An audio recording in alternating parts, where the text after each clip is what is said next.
going to talk about what's critical about global education. My name is Eilidh Stillen. I'm from the Department of International Development at Maynooth University. I'd like to say thanks very much to Breed for inviting me to talk at your very important DICE conference today. I'm going to look at the whole thing about criticality, or what's critical about global education, in terms of why we need to think globally, how global education can make a critical difference, and what it means for global education, if you like, to be critical. As we know, the world is changing. We're all very aware. It's moving faster, it's more globalized, it's more unequal, and yet it's interconnected. And the global pandemic has very much brought all of those issues to the fore. Lots of different challenges affecting us. And the sense that education needs to be global and that is essential for how we deal with these challenges has also come to the fore.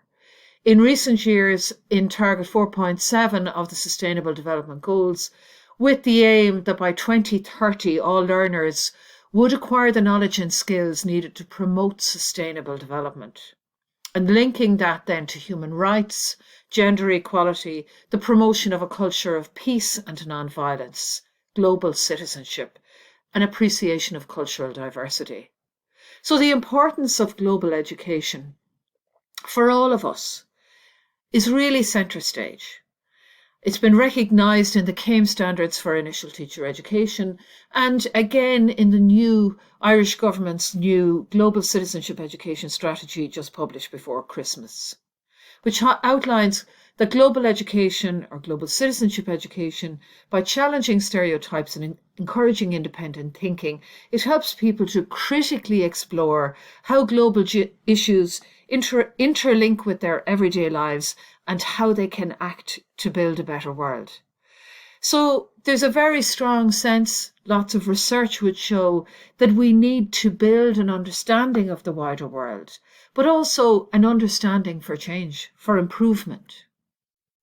In today's talk, I'm going to focus very much on us as educators and on you as an educator, and trying to engage and ask you, I guess, to critically reflect on what it means to be someone committed to global education, or maybe peripherally interested in it, and what that might mean for your education practice to take this more global approach. So I'm not really going to look so specifically at the curriculum or practice, but I invite you to reflect on some big issues that you may apply to your practice, and I'll make some connections for you.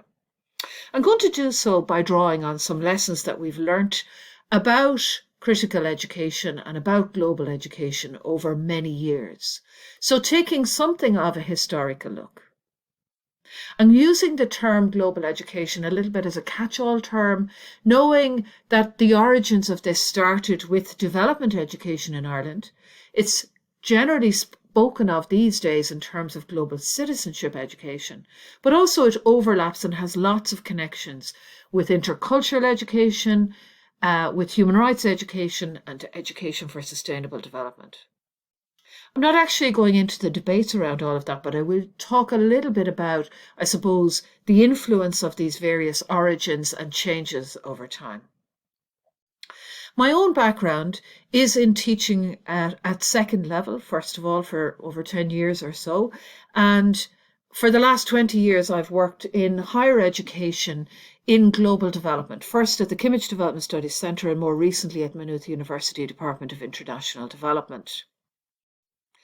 So I'm drawing on that, all of those experiences for today, and also on two pieces of research that I've carried out over the last 5 years. One with facilitators of global education on discourses of development education, and the second more recently on global development communications, highlighting how we talk about and think about global development and how that affects people's experiences of the world and their understandings. So I'm going to draw on those various experiences today.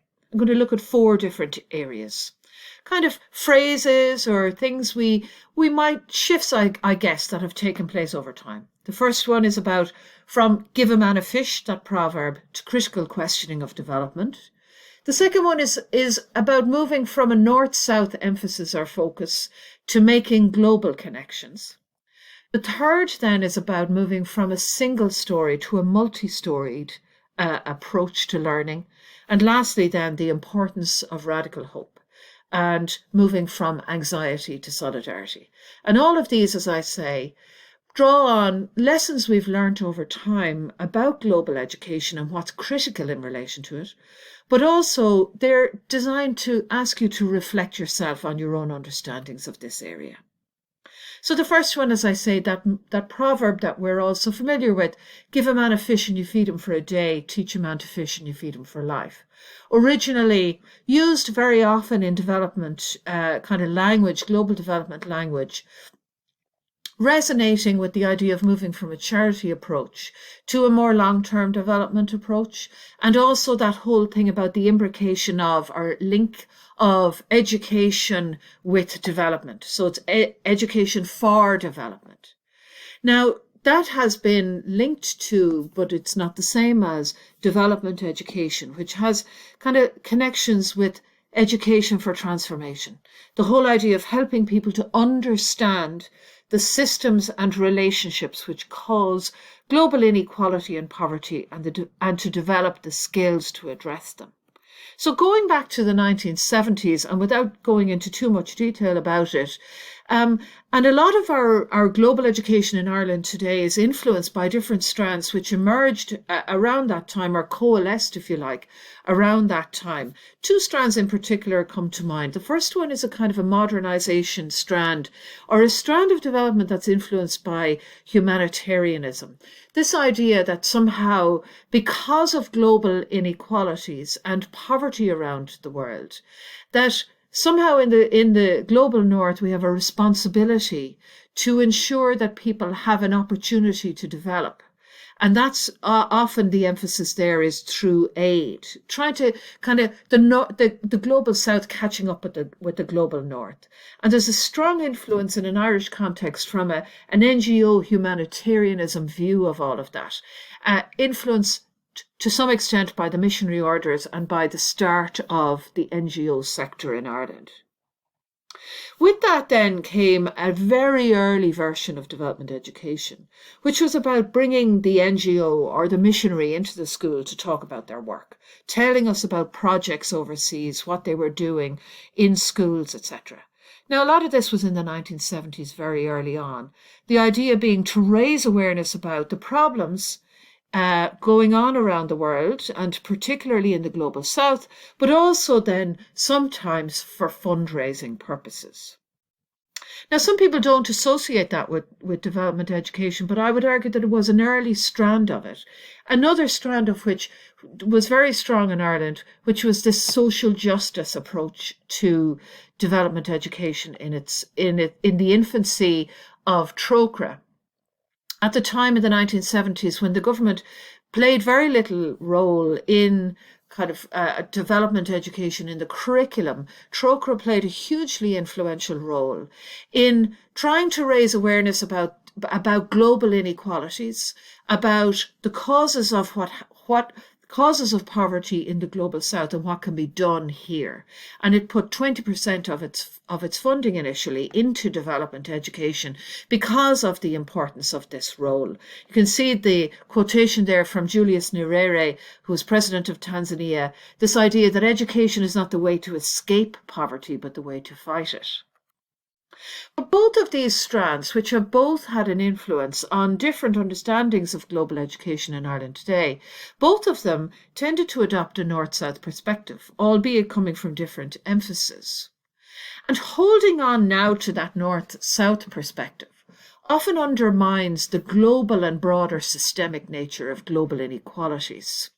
So the emphasis can be often on doing stuff in the global south rather than what's happening here, which affects what are policies and practices and the economic systems and the ways of living that we have here. How do they affect other countries, and how do they perpetuate or encourage inequalities within our own society? So often, even when we consider global education or development education to be radical and transformative, it in itself can create and support assumptions which can have damaging effects, like that we have arrived, or we can teach others to become like us, or that development is the good thing that we do for people in the global south, even if it is to help themselves, not necessarily about the systems and structures in Europe or in the wider world. So increasingly, that north-south focus, I suppose, if it's an over-focus on the north-south and not on the global dimensions of development, there's a tendency to take the idea of development that we have in the global north as a good thing for granted. So a lot of questions need to be asked about the modernist, extractive, and unequal development that we have. But some lessons have been learnt over time. One of these is that development education and global education are not just about learning about the global south, as I say.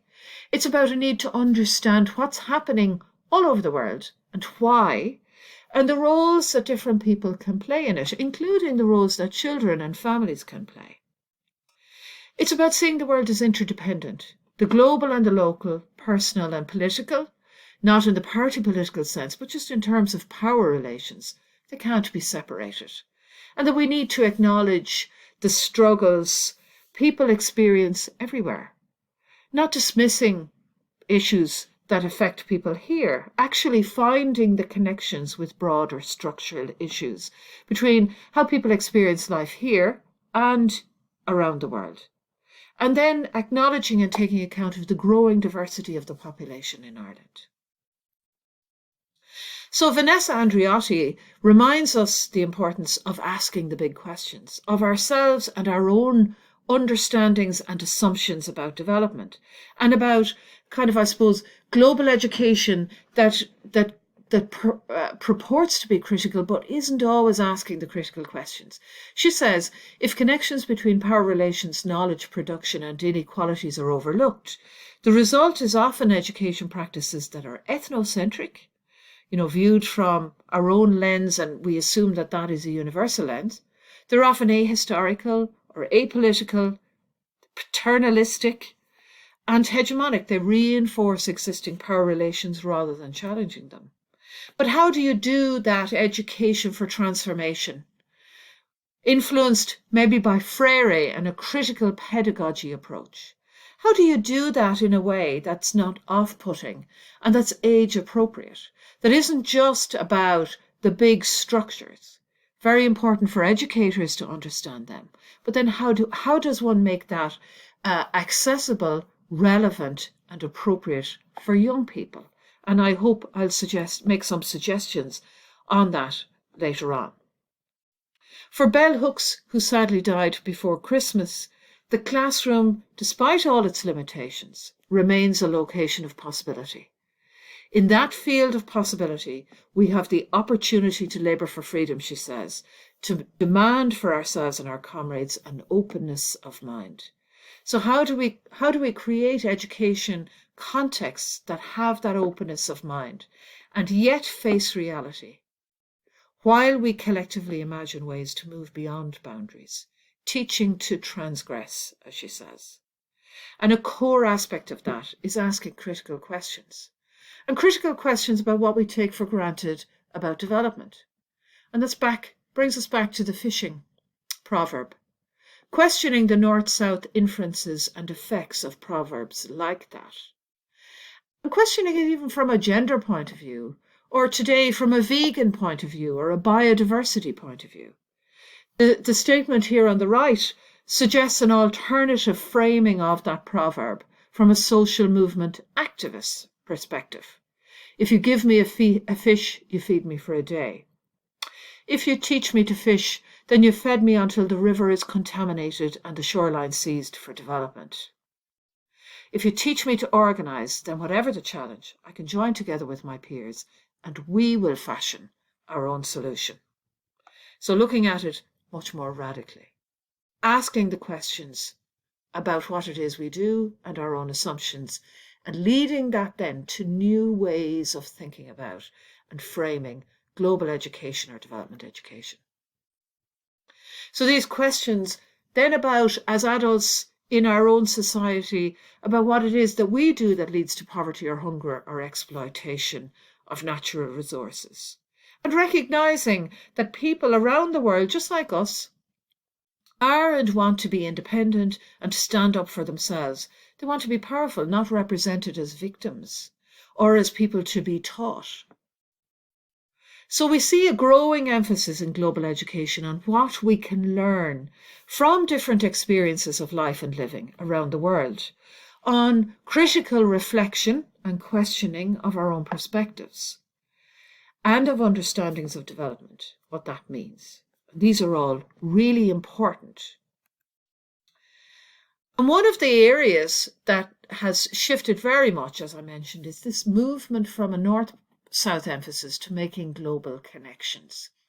We can associate that very much with coming from the 1990s and the 2000s, this understanding and consciousness that the world was becoming more globalized, more interconnected, and an awareness of the interdependence, the fall of the Berlin Wall, concerns about democracy and citizenship, concerns about the rights of the child, the Convention on the Rights of the Child 1990, with its emphasis on human rights education for all, and strengthening respect for human rights.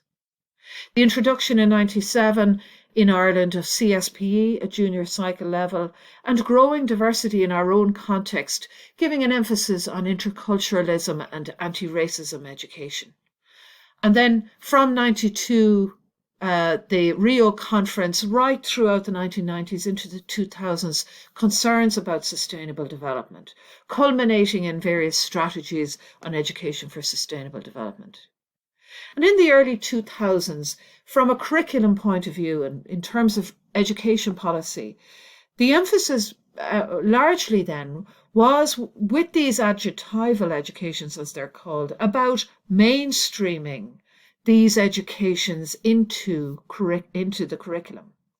So not necessarily seeing development or global education as being about specific subjects, but going across the curriculum and about the importance of everybody having access to global education or development education, as was reflected in the first Irish government strategy on development education in 2003, that everyone in Ireland would have access to educational opportunities to be aware of and understand their rights and responsibilities as global citizens and their potential to effect change for a more just and equal world. So at the heart of this is about understanding what's going on in the world, but actually our own role as citizens in relation to all of that, and making those global connections. The kind of awareness of intersectionality, that we need to understand realities and experiences as intersecting, not as separate. So it isn't just about anti-racism or just about feminism or just about development or just about human rights. It's about all of those things and about relationships at local, global levels and personal relations.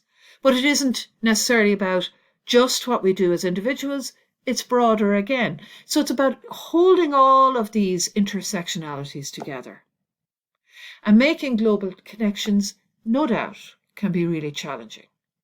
I think it's really important, and it comes out very strongly in my own research and in new research from DOCA's worldview research on Irish people's or people in Ireland's understandings of global development issues.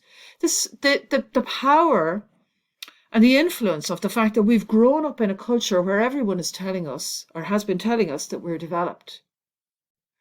Very few people have been telling us we're overdeveloped or that we're exploiters. We've been discouraged to critically question our own consumptive models of development, or even when we are, the next thing that comes out is, buy more, spend more. We view global development very much in Ireland as being about aid and development assistance. Not necessarily about policies and practices here, or about how we collectively live our lives and shape our societies.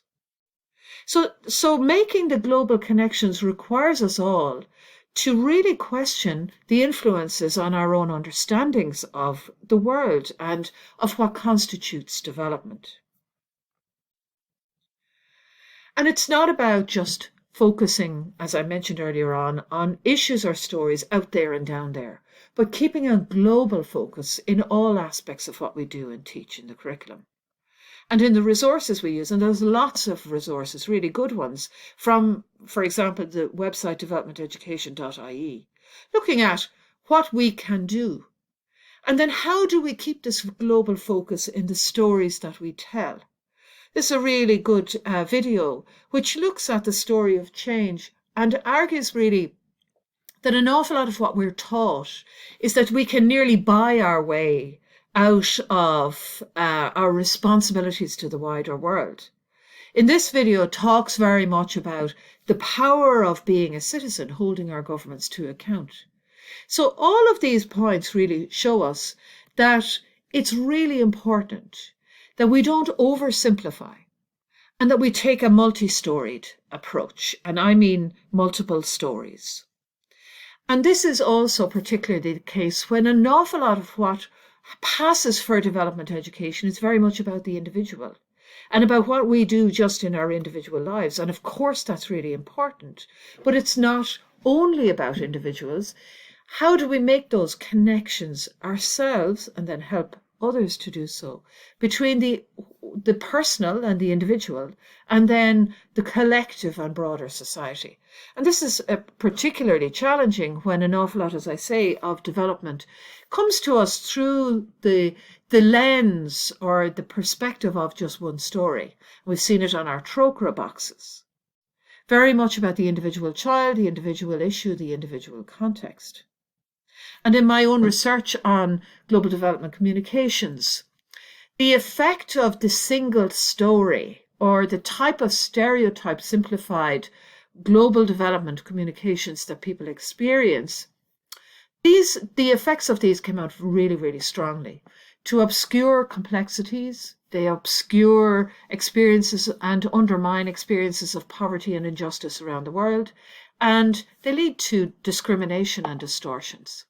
So, for example, people who participated in the research who come from migrant or African backgrounds spoke very strongly about the impact of these kinds of, stereotyped portrayals, north-south portrayals of global development on their experience of racism in Ireland. So Steve, for example, that's a little section of it there, he talks about that the images perpetuate that history, that narrative of colonial and colonialism that was there before. Through those images, he argued, organizations are participating in the colonial project and the racism project to continue putting them in the light that they'll never be emancipated. So not necessarily overt racism, of course, but something about people not quite being equal or just being other. And in being other, not necessarily being of equal merit or strength. And of course, we know that this whole, I suppose, acknowledgement of diversity and awareness of bias has come very much to the fore in recent years. And our schools and education contexts have changed. We now have various curricular opportunities for understanding climate change and sustainability, for promoting a respect for diversity in the primary curriculum, for example. We have schools where all religions and none are celebrated. We have children who identify as LGBTQI, supported by organisations like Belong To. And we have diverse groups in schools and children who come from different countries that in the past were referred to as third world countries, or who are in a classroom context who experience racism as a result of some of the ways in which global issues are discussed. So how do we do global development and diversity, I suppose respect for diversity and interculturalism in a way which is inclusive of all? And I'm suggesting that using a multi-story approach really helps to break down that othering kind of an approach. For example, even Trochra back in 2020, they used two different stories in their Lenten campaign to show that it isn't just about Africa, for example, or it isn't just about one particular issue. And in their ad, as far as I remember, there were 3 examples used. So this whole thing about moving to looking at a situation, for example, in Ireland, in this case in Honduras and in Kenya, or something in the United States and in Nigeria. So comparing examples, not just focused on the global south, or not just focused on Ireland. So that global, making those global connections. And there's so many different examples, not only of where there are difficulties, but where teachers are conscious of and present diversity and stories of fun and struggle, hope and overcoming challenges in Ireland and internationally. It really makes a huge difference. And they can do so by focusing on different vantage points, different types of authors, and all of this reflects a shift in understanding towards what we call decoloniality. This kind of area has been advanced very much by Vanessa Andreotti as well. And it's about diversifying our understanding of the world, while holding on to understandings that things are not equal and they're not fair necessarily. But we still have a kind of value different ways of seeing the world, different sources and types of knowledge that we rely on. And so it's not just about challenging stereotypes or assuming that development is about people out there, but recognizing the diversity of experiences. And there's lots of different cases. And in this case, this is an article, again in developmenteducation.ie, many of you might be familiar with it, of different storybooks or picture books around the world, from around the world, that give that global perspective. So this decolonizing education is not necessarily, it's not the same in Ireland as it is in other countries, not necessarily about, just taking down statues. It is very much about thinking about how do we diversify the whole structure of how education is practiced and ensure that that's globalized, but not in the sense of just learning about the wider world. Learning about the wider world in terms of its challenges and in its inequalities. How do we ensure that we do not participate unintentionally in racism, sexism, homophobia, anti-traveller or anti-trans prejudice? And my research and others highlights the need to tackle racism and stereotypes in global development communications and in education, in a whole range of ways and at a whole range of levels, in terms of the language and phrases that we use. But it isn't just, changing language for political correctness' sake. It's about how decisions are made, whose experiences are valued. It's about taking account of and ensuring the inclusivity of diverse and marginalised students, religions, and perspectives. And then at the broader level, the deeper level of our own assumptions and beliefs and our world views. Challenging them, along with institutional practices, in terms of how they affect equality, diversity, human rights, sustainability. So it's very challenging stuff. And it really amounts to us questioning any kind of efforts that are very reductive celebrations of diversity. So therefore, when we talk about these different stories, it isn't just about new versions of the white gaze, for example, visiting cultural ambassadors or asylum seekers, showing traditional clothes and so-called exotic musical instruments. Now, I'm not suggesting that we don't engage with asylum seekers in Ireland or people from other cultures or invite them to participate in the schools. But it is about what we do with all of that. And then we don't reduce that to yet again another kind of exoticization or othering. It isn't all either about replacing negative stereotypes with positive ones, or focusing on the positive to deny the real. While it's important to talk about the positive, it's also important to take account of complexity and realities, not in a way that is, re-traumatizing or, in a way that kind of builds anxiety, but it is about not ignoring, if you like, the complexities that are going on in our world. And it's important to avoid examples that reinforce infantilization, homogenization, or generalization of the African continent. What I mean by infantilization is where we just always associate Africa, the continent, with children, assuming, therefore, that there's always something that people need to do to kind of become more mature. And NGOs aren't always the saviors.